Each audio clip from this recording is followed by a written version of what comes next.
Mga kababayan ko, naririto ako muli upang tuparin ang ating katungkulan at magbigay ng ulat sa inyo tungkol sa estado ng ating bansa at sa mga ginagawa ng inyong pamahalaan. Isang taon na ang nakalipas mula noong huli akong tumayo rito upang ilantad ang katiwalian na nadiskubre namin sa mga flood control project. Gaya ng aking ipinangako sa inyo, nagsagawa tayo ng malawakan at malalimang investigasyon na walang pagkikiling kahit kanino man. Masusi nating sinuri at sinundan kung saan tayo itinuro ng ebidensya. Lahat ng kailangang gawin ay ginawa natin upang matuntun ang punot dulo.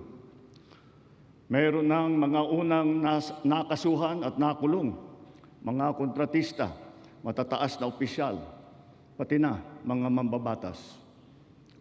At dumating na tayo sa punto na ayon sa Ombudsman ay malapit na ang paghain ng patong-patong na kaso laban sa dating speaker.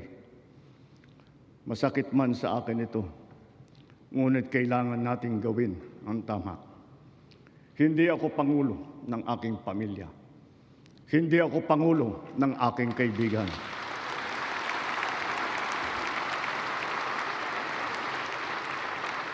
Ako ay Pangulo ng Pilipinas at ang tungkulin ko ay sa inyo, ang aking mga kapwa Pilipino.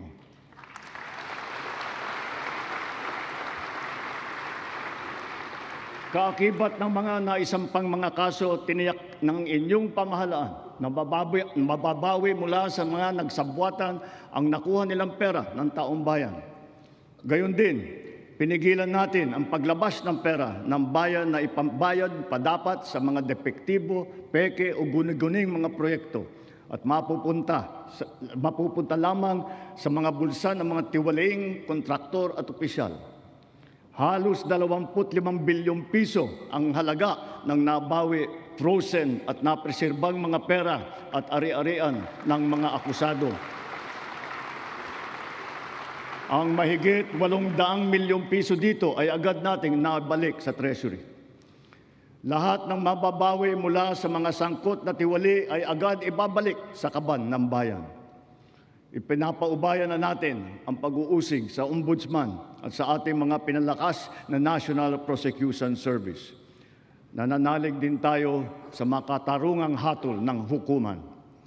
Makakaasa kayo na ang gulong ng hustisya ay tumatakbo.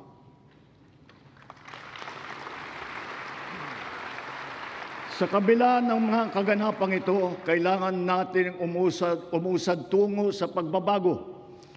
Nakatulong ang lahat ng mga ulat at hinaing ninyo sa isumbong na Pangulo.